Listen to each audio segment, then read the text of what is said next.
part 2 of my Maya Bay. Maya Bay is so small and not too crowded. And today is supposed to be off season. It's October. Peak season in summer here in Phuket. It starts at November. But still, it's like 10:30 in the morning and lots of people still. Okay, see, with my friends.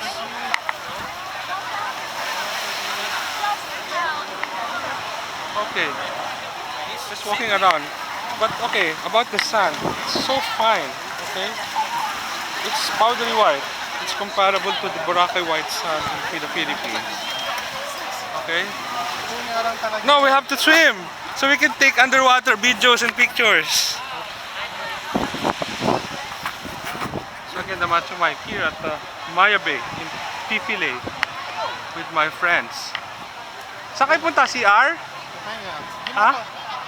Hindi po yung swimming dyan eh. Kasi dyan lang. Ayun, doon. Yun nga, tayo swimming. Kasi siya mawala. Okay.